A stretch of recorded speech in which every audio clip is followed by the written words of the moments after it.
Thank you, thank you. I appreciate that, and thank you for being here and giving me an opportunity to talk about some of the things I've been thinking about for a long time. And I hope they, if they do not make sense tonight entirely, I hope they point in directions in which you will be able to go and think about, and they will hopefully make sense. I know it sounds kind of esoteric to talk about remote viewing and non-local consciousness, but we'll simply make it as simple as it has to be for me to grasp it, and talk about why it's relevant to hacking. This talk is really about you. It's about your innate, intrinsic ability to observe the deeper aspects of yourself, or the dimensions or the structures. The language is hard to use because these things are imprecise, and yet they're very important, I think. It's your ability to observe the deeper dimensions of your own consciousness, or the structures of your own cognition, when you are engaged in hacking.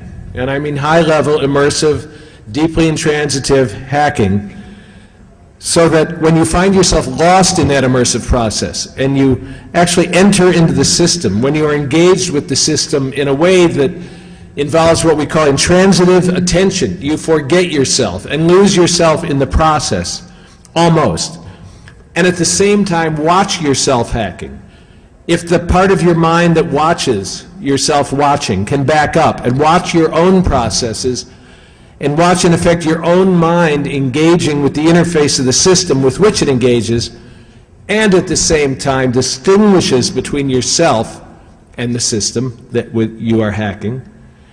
This talk really is about your ability not only to see that, to know how to go there, but to remember how to do it and how to go there, so you can go again as you choose or as you allow, and that in turn empowers you to bring that self-awareness, that knowledge, that power, to big picture hacking, which is the larger enterprise of your life, to your obsessive passion for knowing what works and how it works, not only in technical machinery, which is human-made, but in the entire universe. So it's really about the process of hacking turning into a metaphor in the middle of itself for how you engage with the other enterprises in your life. Because hacking is not just a hobby, or not just something trivial that we add on to who we are. When you engage in it as the best of you have, it literally becomes your modus operandi in the world, and it becomes your approach to all other things as well. And incidentally, if you can do this, then it will also make you a better hacker, because you will know the differences that matter, the differences that make a difference. Gregory Bateson said, information is the difference that makes a difference. Information is the difference that makes a difference. My observation at this point in my life is that information is available everywhere and always, because it is the intrinsic nature of the universe to disclose itself, to include sentient life forms like us in the process of becoming first aware and then self-aware. That is, aware and then aware that we are aware.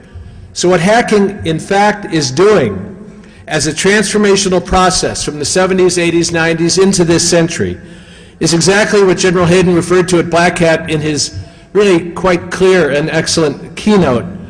It is a new domain of consciousness and a new domain of action, which cannot be translated back into the prior domains which belong to a time of prior technologies, which shaped our relationships and our cognition and our very sense of identity and our being in a completely different way, because the technology does make those forms go liquid, and we find ourselves having to retailor ourselves for the new shape and the new fashion that the new technologies make available.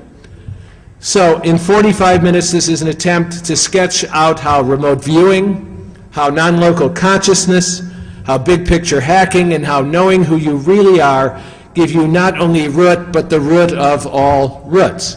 I've included a number of documents on the CD. They include reviews of books that I've written. They include interviews with people like Edgar Mitchell, the Apollo 14 astronaut, or Joseph McMoneagle, one of the most more excellent remote viewers in the NSA Stargate program, and other people who have tried to engage with the darker sides and the shadow sides of these enterprises in order to find out what's really real, so that it can relate to the things that we take so for granted when you sit in front of a computer screen today and simply engage with it. So it's really about mindfulness and vigilance. Mindfulness and vigilance. Know yourself and be aware. It's really about just that. But it's about doing that more and more deeply. There was a guy who formed a program called EST once upon a time. He took a lot of flack for it, but really was quite a powerful process that delivered the experience of no mind, the Zen notion of Sartori, in a couple of weekends in a basement of a hotel. It was quite an American Esalen type accomplishment, but he really did it. And the way he characterized, you have to forgive my language, but it's Werner's language, not mine. He characterized this level of awareness as really simply knowing the difference between your own ass and a hole in the ground. And he characterized a mystic at the same time as someone who simply knows what's so. And he added, he also knows so what. In other words, knowing what's simply so is the most that you can get your mind and your hands around, and knowing that it's so what, because it doesn't point to anything deep or profound at all, but something very light, is why there's a lot of laughter in the halls of Zen monasteries, and there is also a tremendous amount of laughter in the hallways of hackers. And I think some of it is for the same reasons. Because what looks to be real as you engage with it dissolves and discloses another level of the game. And this happens inside ourselves also, and in deep states of meditation, as well as when we engage in that intransitive way, that selfless way with the system we were hacking. So in hardcore hacking, it means beating the mind that designed the system, but in life it means aligning with the larger universal mind that seems to have designed the system as well. I'm going to refer as well to experiences of strangeness that people have in the presence of what we call serendipity, UFO experiences. The strangeness seems to be a function of the alteration of space-time in the presence of whatever it is that causes the experience.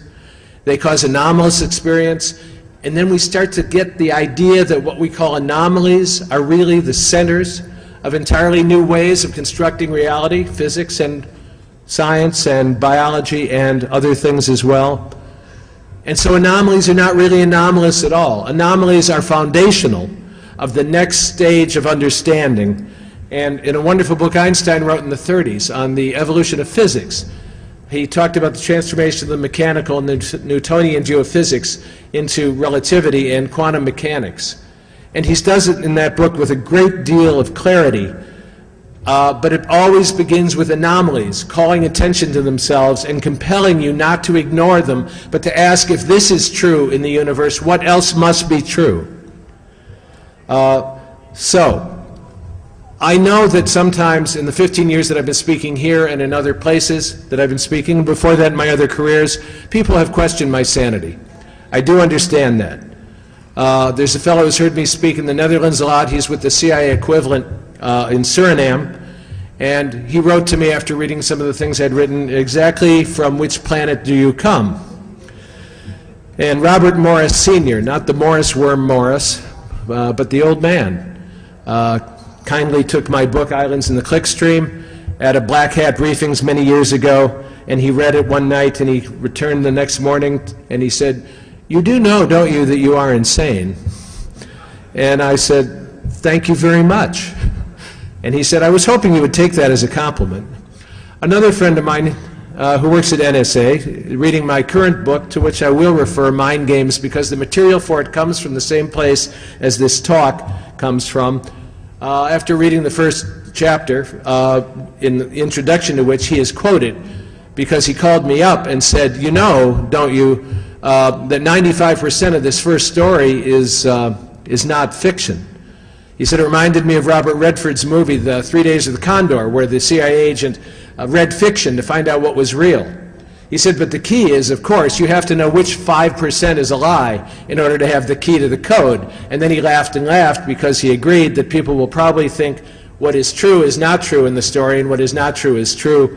It's called Zero Day Roswell, and it's about the suicide crash of a spaceship in order to give us the internet. The purpose for which is for us to put everything on the internet so that the alien species does not have to waste its time going to cocktail parties and things like this and taking notes that if it just gave us the internet, get a couple of suicide grays to be willing to crash the ship, give us the fiber optics, give us the chips. They knew we would build the internet. They knew we would put our consciousness entirely on it, and we would tell the whole universe everything. Well, that's pretty funny. But the parts that underpin it are insights into how, in fact, people do go behind systems and what they do with those systems when they get behind them, and it's not always what people say they do. Things are not what they seem, is in this book, Mind Games. If it has a theme, it's the themes are not what they seem, and that's another way of saying that anomalies call attention to a deeper and different reality. So I tell you those stories of myself because I know really that I wasn't insane, that insanity, like wisdom, is contextual. Oh, I've had my doubts, and I'll talk about those moments in which you are so changed by what you are learning and what it is doing to you, which some of you may have experienced as well, that you experience a traumatic state. But insanity, like wisdom, is contextual, and if you see those anomalies first, the context that is missed by other people, which is what hacking really is, so that you can manipulate it and turn the context into content, then you will look as if you are insane to those who see only the picture itself and not the frame and not the ground of the picture itself. Because the truth is that Suriname CIA man also said, through your writing I discover reality again and again. And Robert Morris Sr. held up the book in a seminar and said, everything I needed to know in life I learned from this book, which was his way of saying, there, I paid you for the book. Hal is a fellow with whom I have discussed these deep, real things again and again. Now, to understand security, you need the notion of a pattern. But as a friend of mine at CIA said, not that I work at CIA, but as a friend of mine who I work for nobody. You know, I have nowhere to lay my head. I am all things to all people and nothing to anybody in particular, except an opportunity and a space. But this is a friend at CIA. She said, you do not know what assumptions the system is making. What assumptions are implicit in the architecture of the system you're hacking? You can't query the system about its own assumptions because it cannot reveal in a self-conscious way its own flaws. The system is not self-aware. What does the system think it knows that it may not in fact know? In other words, what is intrinsically built into the system as assumptions that the system itself is not aware has been built in. People who build systems do not understand that principle. And then she quoted the phrase, cryptography is the opiate of the naive. Cryptography is the opiate of the naive. Peter Neumann once mentioned to me, he was talking to Ron Rivest, just a well-known cryptographer and brilliant at what he does. And they were talking about voting machines. Ron was pointing out, Neumann is at SRI, has been for decades, old Multics man, and he pointed out that the voting machine is essentially broken. It can be hacked. But Rivest was focused on the cryptography. And he said, that's not my problem. And that's the way people think who see the content as if it's all that matters rather than the larger context which hackers have to see in order to make the system do something for which it was not designed. The environment in which the logic is running is an unknown from a security standpoint, and the environment too, the context needs to be audited. Turtles all the way down. Context must be turned into content. So that's why it's not a good idea to use new environments for security critical code. You may remember when PHP came out, people rushed to it because it was easy to use, but it caused a few problems coming down the road. So looking at the context, seeing it clearly, and then articulating it, and then realizing that you yourself are the context for the foundational knowledge by which you see, and seeing that clearly is the subtext to this talk. 15 years ago, I did my first talk at Defcon. It was called Hacking as Practice for Transplanetary Life in the 21st Century. In it, that sounded insane then. But here in the 21st century, I could say to the young hackers who are out there, most of you, maybe it's just who's in the front row, you don't look that young anymore, but they were young hackers then. I was reminiscing with Matt, with Barcode, about our first meeting. I remembered his arrest only a week later, and my first outreach to a young man who knew well that he wasn't 18 and was okay. But they were young, and I could look at who they were. This is one of the advantages, maybe the only one, of being older, is you begin to see life as a telescoping set of episodes or developmental stages, and you see the long picture much more clearly. So you see not only who people are in front of you into their hearts or souls, but you see who they are in the process of becoming. And I could say to the hackers then, you will be the thought leaders of the next generation, and in the 21st century, you will be the ones who must learn how to bring the technology of hacking as consciousness to the tasks that you undertake in the world. Well, I wrote that recently to Mudge. Now he's known as Peter Zatko, and he's doing research and development for DARPA. And he said, some of us remember that you said that, some of us knew what you meant, some of us thought you were crazy.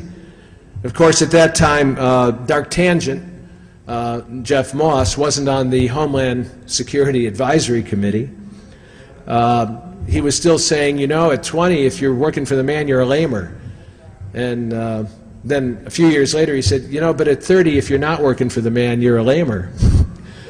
And now, at 40, he is the man. He's on that committee. In other words, those who were kids then are now in special operations, working for intelligence agencies, working for corporate giants. And I'm saying this to try to establish a timeline of credibility, because what I'm going to say next will sound, some of it, insane, that I could see what I was talking about. And I'm trying to make that case. I don't mean to be overtly defensive about it, but I want to say that the future is a construction of possibility here and now for action. And all meaningful communication is communication for action, including your action as a conscious being who's aware of his or her own power and freedom and flexibility and the option of having an impact on other nodes in the network. That's mindfulness and vigilance. But it also means if you're hacking systems that bring you in touch with information and knowledge that is arcane and often hidden from the general public, which has a consensus reality which often excludes it in order to remain comfortable, then it means also that you have to develop an openness to some very weird shit. Now, I don't mean to use an obscenity. I mean to quote Burn After Reading, one of the Coen Brothers movies, and you remember the character, the Jim, the guy who was the fitness instructor, and when he found the notes, the intelligence CD that the other guy had dropped, he said, "This is really weird shit. This is some really weird shit." Well, it was. And in one of the documents that I include on the CD, I have a review of a book by Peter Sturrock, a physicist. He wrote A Tale of Two Sciences. Now, I've watched Peter's career over the decades. He's well acknowledged for his work in plasma physics and with neutrinos. Brilliant man, published many, many papers. But he had an alternate life. And this is what it does to you when I say, what does it do to you engaged with anomalies and outside of the consensus reality over a lifetime? It can have an impact on you. He also was very interested in those anomalies. And one of those was UFO phenomena. He wanted it studied for what it looked to be. He wanted it examined because it pointed to a kind of physics that simply was beyond our own physics, not what we thought was real, in other words, even after relativity and quantum mechanics had begun to move along, because all scientists know that those are merely structures of understanding for now based on what we think is real. And Peter experienced and suffered from being so dismissed and ridiculed when he tried to bring the subject up in the most scientific way. And I encourage you to read the review of the book, because he finally, at the end of his life, had to make, again, as we so often do, a case for himself by which he advanced his establishment career to show what credibility he had as a physicist, as a way of saying this is what science really is about. It's openness to the really weird shit that happens on the edges of our awareness, and then looking at it and trying to formulate our understanding of what it is that's happening in a way that makes sense of it. Same way Einstein reacted when entanglement was discussed, spooky action at a distance, which he could not accept, any more than he could accept God does not play dice with the universe. That is, he could not accept quantum mechanics, which posits for all states of being possibilities or probabilities, but not certainties and not definite things with boundaries and clarity around them. And so the implications of these things, the phenomena that Peter Sturrock insisted on studying, and the implications of spooky action at a distance or entanglement, by which two particles, regardless of how far apart they are across the span of the universe, nevertheless move as if they are one thing. Therefore, the information between them moves faster than light. This leads other people to say, maybe the faster than light limit is not the limit on the universe that Einstein thought it was. And so when I talk to a guy like Tom Keller, in the 1990s, 93, he went to hear a lecture by Ben Rich. Ben Rich was the head of Skunk Works. Skunk Works, as you probably know, was the means by which many of our stealth aircraft were developed. They did black projects, and they did them within the context of large corporations, but did them with a different kind of rules in order to develop some incredible platforms, like the U-2 or the Blackbird. And in his speech, after he had left the Skunk Works, Ben Rich said, "You know," he said, "we know now that Einstein wasn't right. We know he was wrong. Faster than light is not the limit on the universe. We already have the means," he claimed in his speech, "to travel among the stars, but the technologies are locked up in black projects, and it will take an act of God to get them out. But anything you can imagine, we do know how to do. It just hasn't yet been implemented. There is an error in Einstein's equations," he said, when asked if we could travel to the stars. Someone said it would take a long time, and he said, "No, it wouldn't take a lifetime because of the error in the equations, and we know what it is. We have the ability, if we could build it, to take E.T. home," he said. And then he added the obvious. If anyone has observed the phenomena to which Peter Sturrock refers, we will never get to the stars using chemical propulsion. It will not be action-reaction, blowing gas out of our ass in order to move forward against the propulsion. We will develop a new system, he said, a new technology, and find out exactly where Einstein went wrong so that we can do it. And when he was asked, "Well, what equations are you talking about? How does that stuff work? Those things which have been observed." He said, "Let me ask you how ESP works." And someone replied, "Well, because all points in space and time are connected." And he said, "That's right. That's exactly how it works." Okay, spooky action at distance, entanglement of particles, matter that is connected across vast spans of space-time, so that what happens to one piece happens to another. This is the subtext of the talk. And also, in order to get a hold of what this means for you, what it's going to mean going forward for you who are now the younger hackers who are going to build the next part of the century for us, is to bootstrap the duplicity and the larceny in your hacker hearts to a level at which the dark arts that you practice include and transcend a narrowly self-defined agenda. In other words, serving not only yourself in the process, but it can somehow expand the agenda to global humanity and even to a cosmic notion of all life in the universe. We are, in other words, cells in a body, not just monads, individuals, as we have thought since the Renaissance and not before, because the technology of printing and the Renaissance is what created the notion of an individual with rights and property rights and intellectual property and life, liberty, and the pursuit of practice. These were emergent properties of the technologies that created the revolution about 500 or 600 years ago, in which you have been born, but through which it is your privilege to also leave and transform into the next revolution, which is the digital revolution, which is going to undermine the notion of individuality in that way. Because when you participate in a network, by engaging with the network, you discover soon enough that you are not controlling and dominating the network, which is what mechanical cybernetic processes teach you to try to do in order to manage what you are doing. You find the only way to act is through participating and contributing and influencing in a network, because you are a node in the network and there are other nodes of equal status and power. And you become a different kind of being, participating, losing yourself. You are no longer the dominant brain of the network. You are a cell, as I say, in a body. And if you start to see yourself that way, well, then things begin to change, and your notion of what it is to have power begins to change, and how to use that power begins to change. One of the stories in mind games is called Species Lost in Apple Eating Time.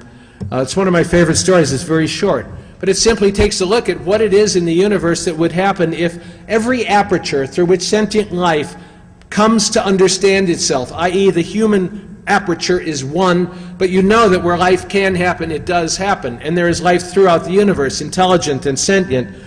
And through all of those apertures, every time we hook up with one another, we transform the cultures. So now we have nation states, but they're in the process of dissolving into a planetary culture, and that is just on the cusp that fast of dissolving into a transplanetary culture as we begin to populate our near-Earth space. Now, every time that happens, your identity shifts. Who you think you are is different. In the same way that your identity really does shift when you engage with a system that you hack, because in the process of watching your mind in its luminous, candescent way, late at night when nothing else is happening, but you suddenly stand back and see yourself almost fused with that system, it changes who you think you are, because the cognition that you have extends into and even influences unconsciously the dynamics of the system itself. One of the things that was discovered that led the CIA to start looking at remote viewing and psychic phenomena was also psychokinesis. I have talked to people at CIA and at NSA who swear, and you have to swear. You can't just assert an anomalous statement. So you have to swear that there are people we cannot let near our computers because it bungs them up for them to be too close to the computer.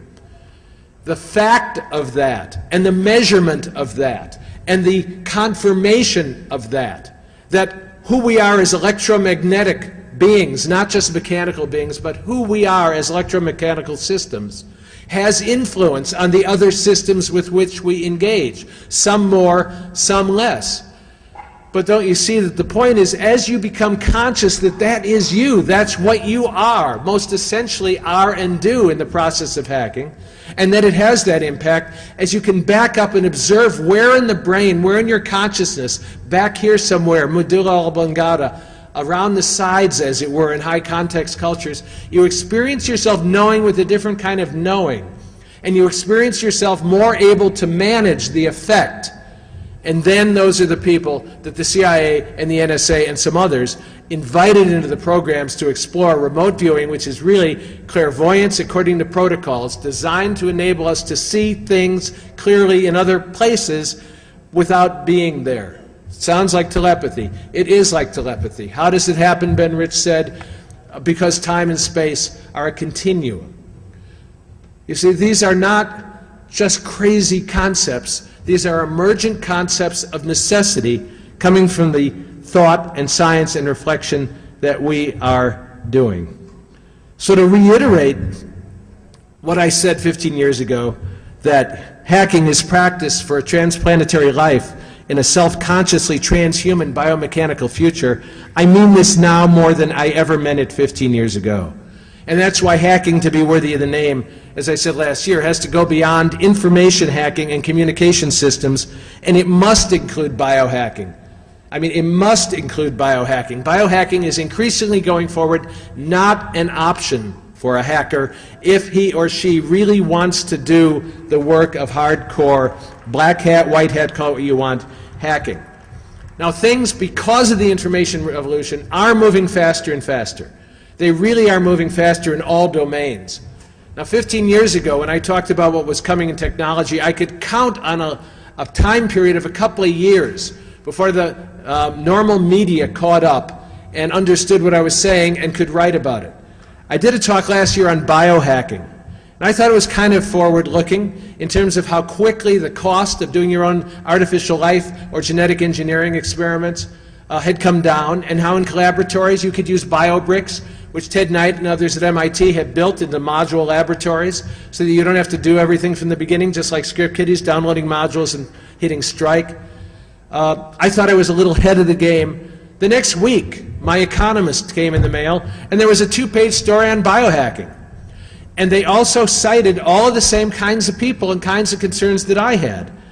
And that, other than realizing it was time to retire, what that told me, quite seriously, was that it is almost impossible, where information is moving so quickly, to get really far ahead of the game. There's another story in here called The Last Science Fiction Story. And the premise is simply that the future can't happen because it's already past. And therefore you can't write stories about the future because the future is over.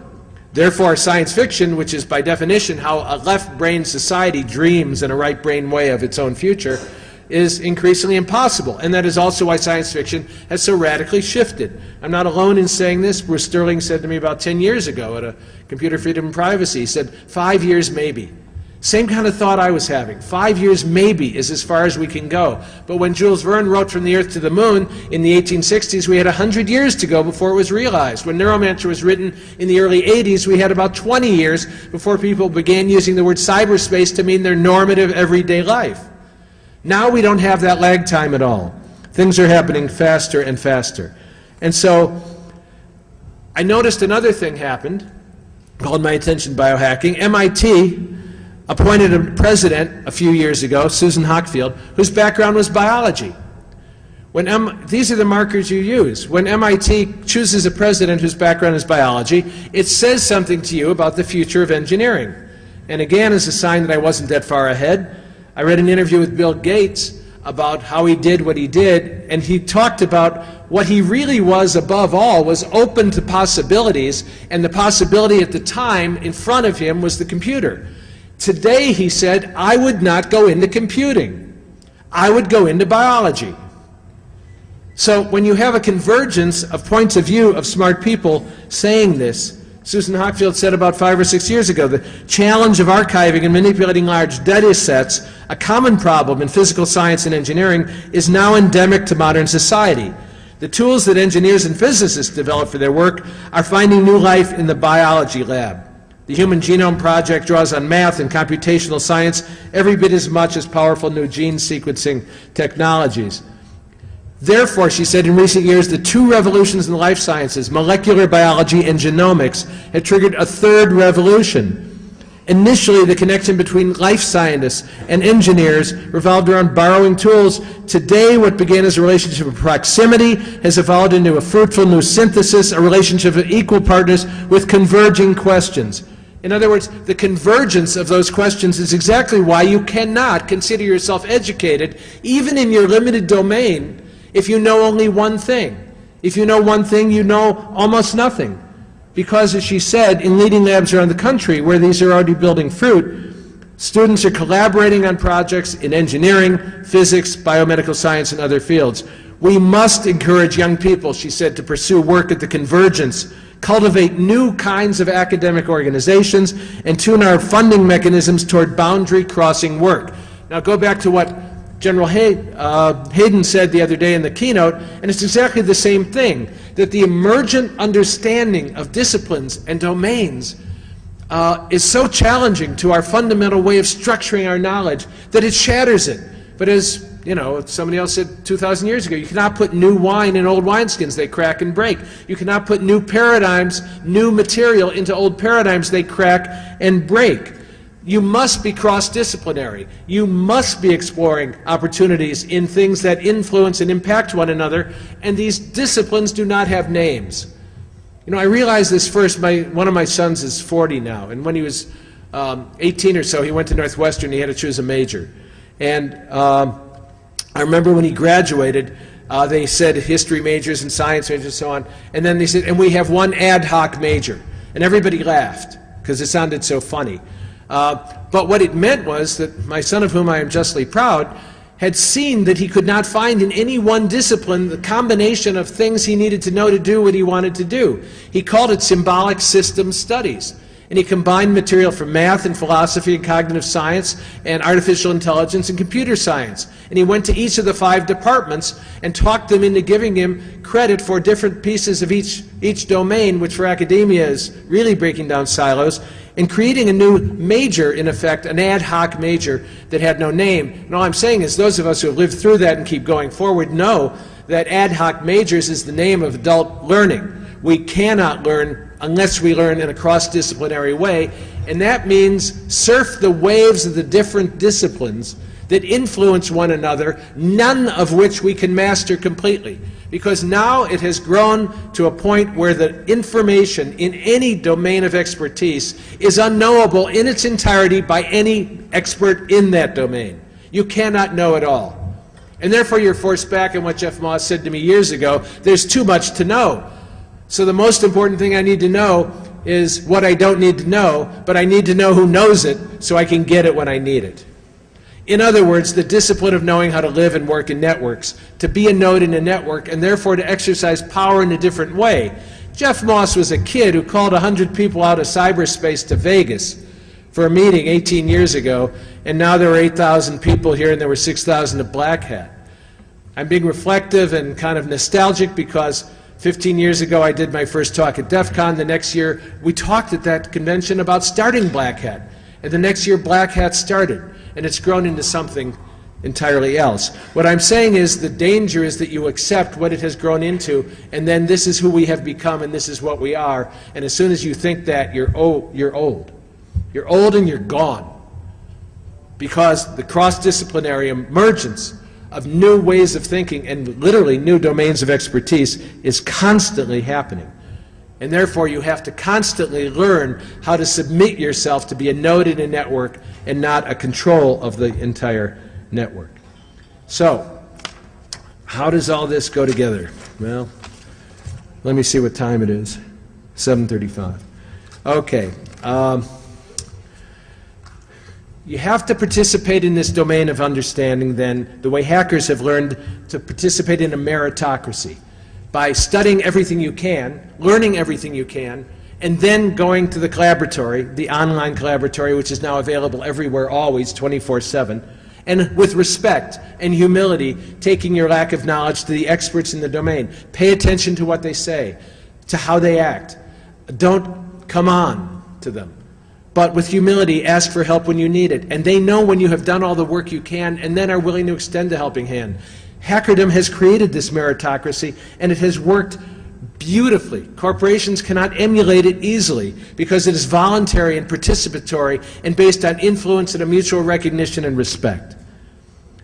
But it also means that when you work that way, your ego diminishes. And when your ego diminishes, something happens. You know who the big names in hacking are. You want to know a secret? You want to know why you know their names? Because their vocation is to make their name known. That's why. The biggest names in hacking and computer science, you don't know their names. They're in the dark. You know, NSA has about, what, 80,000 people. You know, it's got more PhDs per dense mile than anywhere else. You don't know their names. The people who have done some of the best work in the world in this bifurcated post-World War II of ours, this world, we don't know their names. And you learn as your ego diminishes and you participate in this network that the most important minds that have created this space have labels on them that you cannot read. Their vocation was to create the space and disappear into it. One of my favorite stories in mind games, which obviously I'm trying to sell, collection of 19 stories, is Gibby the Sit-Down King. Gibby is a king hacker. All you see of Gibby is the view from the back. You see his jeans way down on his ass, and you see the little crack, and you see the side of the chair, and you see the multi-screened wall in front of which he sits. And why did he get in that position in the first place? Because he was an adolescent and he loved to masturbate. That's why. So he created every sexual scenario he could imagine. And he hit a crisis. I won't give away the whole story, but my favorite image of Gibby is sitting there with both arms bandaged from multiple stress, unable to lift one arm off the platform to which it has been tightly strapped because the carpal tunnel is just so painful. And that's when he really conceives of both teledidonics, and simultaneously the creation of alter genies, which enable people to develop through biomods their own sexual fetishes and preferences, and then he distributes those kits to build your own alter genies and change yourself so that you will like what you choose to like, instead of, as most people find, what they happen to like. And then he creates the scenarios through hacking, which are available in multi-level ways. Well, I just love that story. because what happens as he works his way up the ladder of symbol making is he begins to see more and more deeply the kinds of things I'm trying so hard in vain to describe, and he disappears into the very fabric of the mind he ultimately perceives himself to be, making the symbols that enable others to make the symbols. So this links to the bigger theme of non-local consciousness and entanglement of particles. We know now that matter is merely dense energy, and energy is merely diffused matter. Metaphorically, we could say that matter is energy that moves real slow, and that energy is matter that moves real fast. But there's fundamentally no difference between the two, and that's why matter is entangled with matter. A particle with a particle. What is a particle? A particle is a possibility defined in a quantum way as a mathematical probability at a particular intersection of space-time. So when something is entangled with something else, of course remote viewing becomes a possibility. Of course it happens. Of course it can happen. I have had it happen to me. You have probably had moments of unconscious telepathy or clairvoyance yourselves. The trick is to know that you have those experiences as possible, and therefore open yourselves to some very weird shit. It just happened that a friend of mine was the head of an organization in Washington, D.C., who, when I brought up remote viewing and what I was learning from talking to the remote viewers in the program, he said, well, you know, we did the evaluation for CIA of the program, don't you? And of course I didn't, because you never know anything like that. And he said, do you want to see the report? Are you bowing down to me or showing me 10 minutes? 10 minutes. Oh, 10 minutes. Okay. It was flattering, but I thought a little over the top. Okay, 10 minutes. So he said, do you want to see the report? And I said, of course. And he sent me the report. And what the report said is that, of course, yes, there is something very much to this. Read that interview with Joe McMoneagle. There is something to it. It doesn't happen all the time. A guy named Ken Kress did the program for the CIA.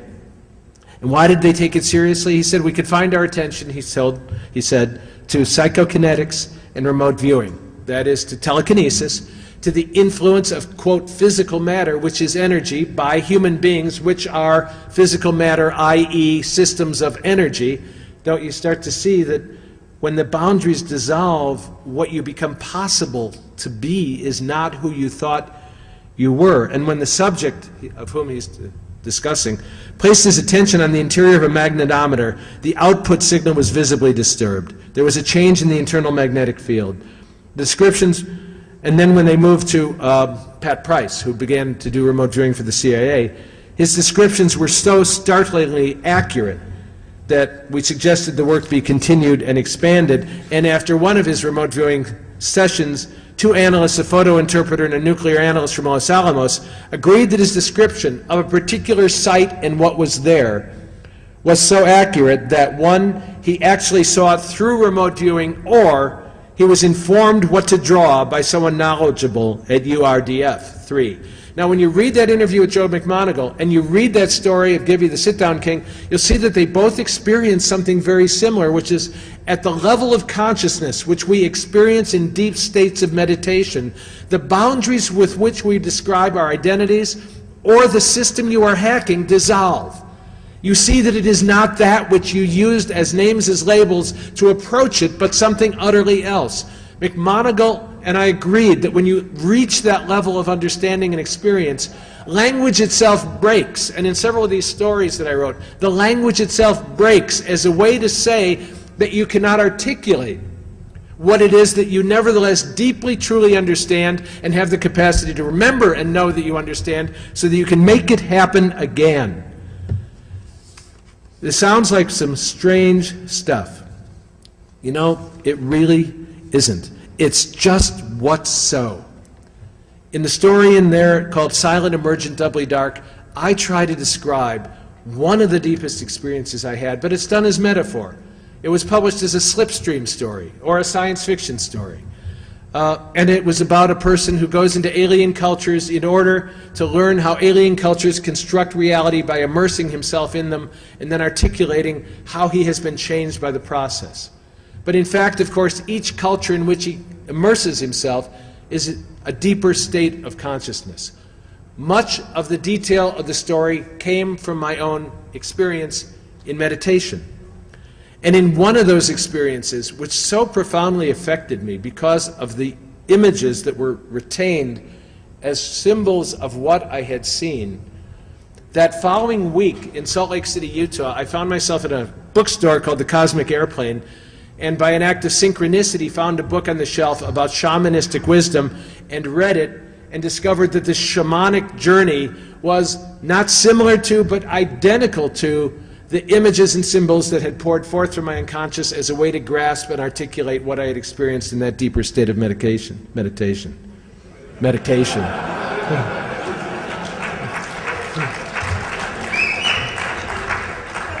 All right, I'll go there. One of my sons, I have nothing but genius children, right? All special. One of them worked at a place some of you may know. How many of you know the name Arrowhead? Okay. Well, he did the research for a lot of Arrowhead, and 5 minutes? This is the time we all take psilocybin and just expand the time, make it 10 minutes. And I'll talk real fast. You'll hear it real slow. He also is a devout Zen Buddhist, so we've had some great conversations. My family includes agnostics, atheists, neo-pagans, Wiccans, Jews, Christians, and Zen Buddhists. So you can, and those are just the children, you know. That's true. You can imagine what reunions are like. But what he experienced with psilocybin and what he read about in the experiments of psilocybin, he would always say to me, "I read about this, Dad," rather than "I had quite a trip last night." Was identical to what I was saying. It can be chemical. Of course it can be chemical, because what else are we but biochemical? And what else happens during deep states of meditation with or without medication but biochemical alterations? Hacking systems, hacking consciousness, hacking biology, hacking your life is essentially the same project. It's seeing connections between things that look disparate and different before, and seeing how they can be made together to do that for which they were not made or intended. What I'm trying to describe is trying to be a finger pointing to the moon. The finger is not the moon. Hacking is not the end of hacking. Hacking is practice for seeing complex systems as they are, arbitrarily constructed modules by a designer mind, which in turn you have labeled and named arbitrarily and built by social agreement into concepts that you can grasp, and which, based on familiarity and common use, become what we all agree socially is real. We call it consensus reality because this is what you have been trained to see, so this is what we agree to see, and this is what we do see. But as Kant said, concepts without percepts, something to touch, are empty, and percepts without concepts are blind. We need a concept and a percept.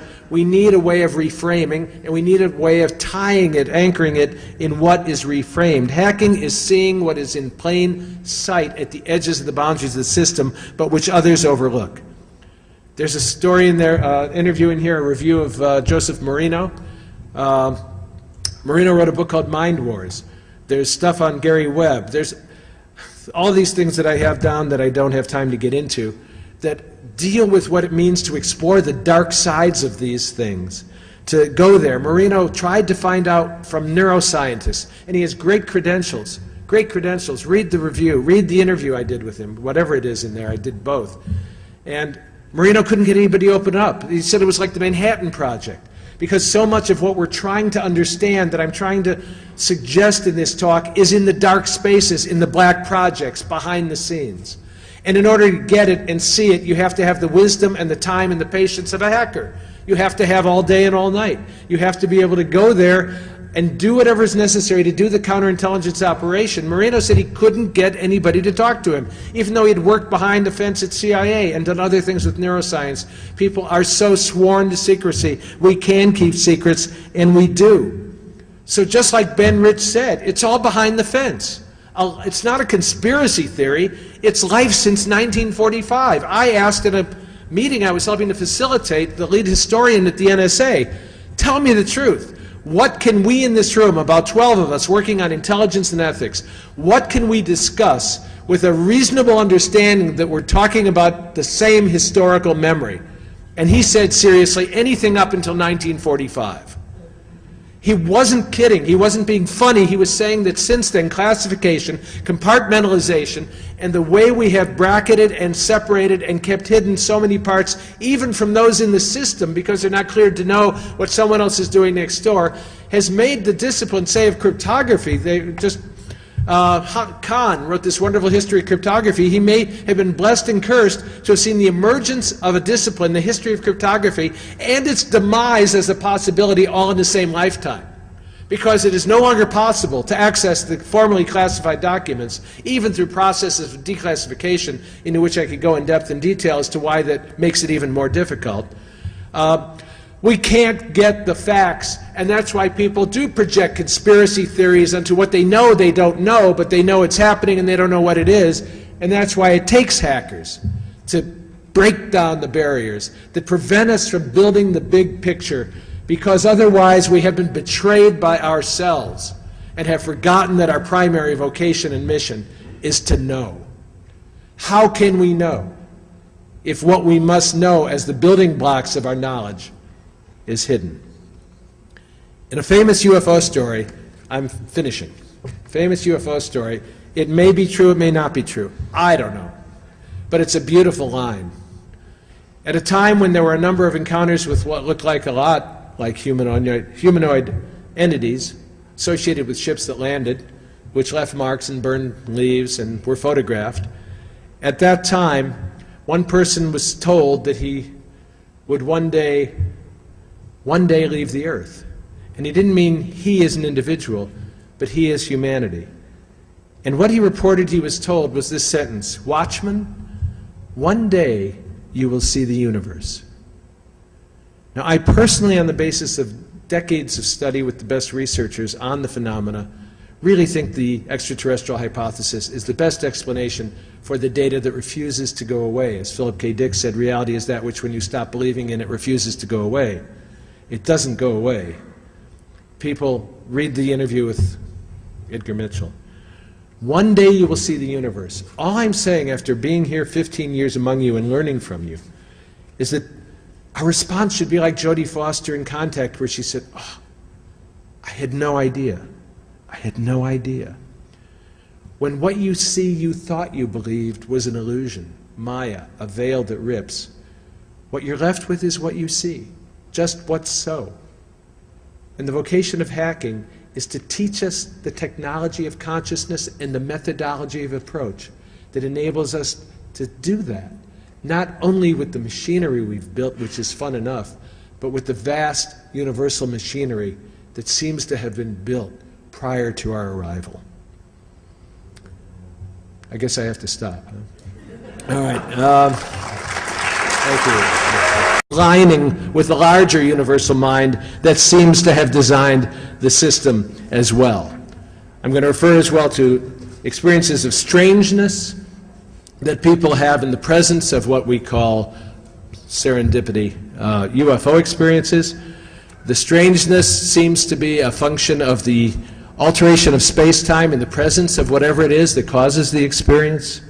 They cause anomalous experience, and then we start to get the idea that what we call anomalies are really the centers of entirely new ways of constructing reality, physics and science and biology and other things as well. And so anomalies are not really anomalous at all. Anomalies are foundational of the next stage of understanding.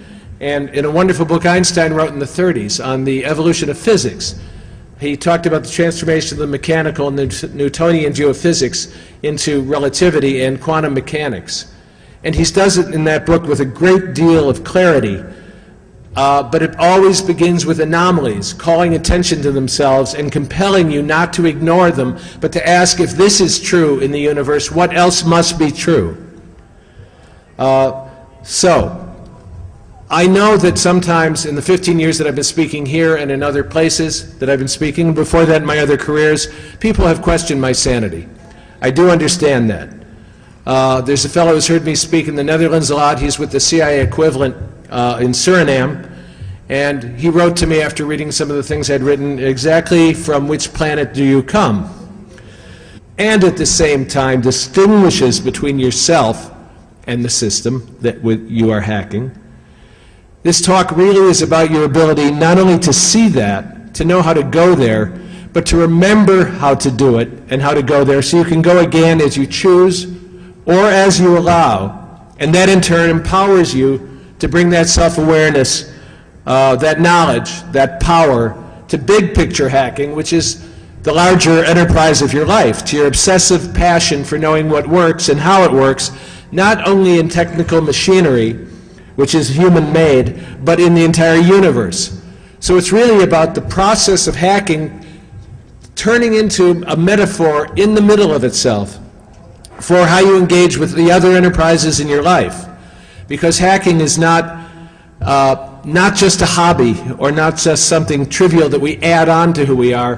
When you engage in it as the best of you have, it literally becomes your modus operandi in the world, and it becomes your approach to all other things as well. And incidentally, if you can do this, then it will also make you a better hacker.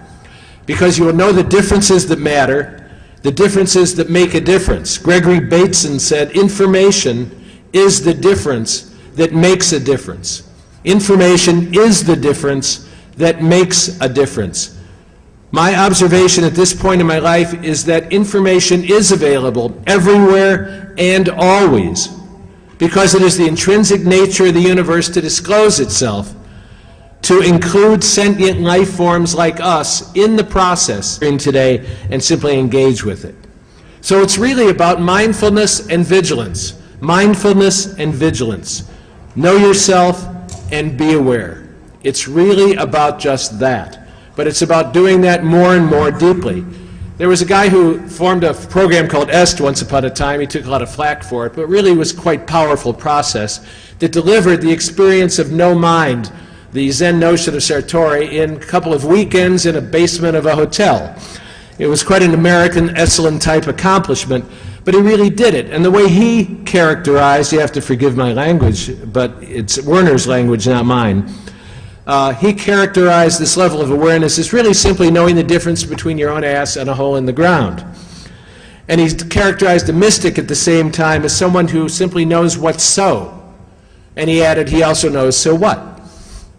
In other words, knowing what's simply so is the most that you can get your mind and your hands around, and knowing that it's so what, because it doesn't point to anything deep or profound at all, but something very light, is why there's a lot of laughter in the halls of Zen monasteries, and there is also a tremendous amount of laughter in the hallways of hackers. And I think some of it is for the same reasons. Because what looks to be real as you engage with it dissolves and discloses another level of the game. And this happens inside ourselves also, and in deep states of meditation, as well as when we engage in that intransitive way, that selfless way with the system we were hacking. So in hardcore hacking, it means beating the mind that designed the system, but in life it means becoming first aware and then self-aware. That is, aware and then aware that we are aware. So what hacking, in fact, is doing as a transformational process from the 70s, 80s, 90s into this century is exactly what General Hayden referred to at Black Hat in his really quite clear and excellent keynote.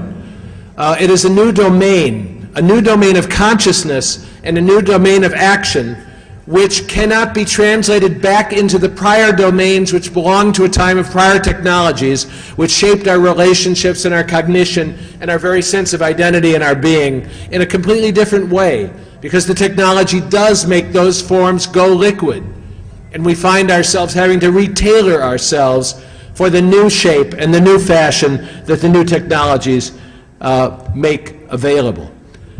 So in 45 minutes, this is an attempt to sketch out how remote viewing, how non-local consciousness, how big picture hacking, and how knowing who you really are give you not only root, but the root of all roots.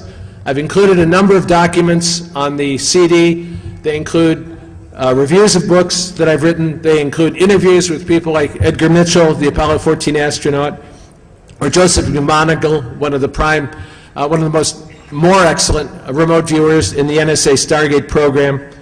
and other people who have tried to engage with the darker sides and the shadow sides of these enterprises in order to find out what's really real, so that it can relate to the things that we take so for granted when you sit in front of a computer screen.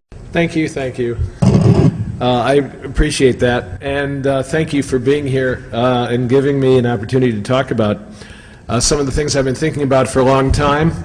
And I hope they, if they do not make sense tonight entirely, I hope they point in directions in which you will be able to go and think about, and they will hopefully make sense. I know it sounds kind of esoteric to talk about remote viewing and non-local consciousness, but we'll simply make it as simple as it has to be for me to grasp it, and talk about why it's relevant to hacking. This talk is really about you. It's about your innate, intrinsic ability to observe the deeper aspects of yourself, or the dimensions or the structures. The language is hard to use because these things are imprecise, and yet they're very important, I think. It's your ability to observe the deeper dimensions of your own consciousness, or the structures of your own cognition, when you are engaged in hacking. And I mean high-level, immersive, deeply intransitive hacking, so that when you find yourself lost in that immersive process and you actually enter into the system, when you are engaged with the system in a way that involves what we call intransitive attention, you forget yourself and lose yourself in the process, almost, and at the same time watch yourself hacking. If the part of your mind that watches yourself watching can back up and watch your own processes, and watch, in effect, your own mind engaging with the interface of the system with which it engages,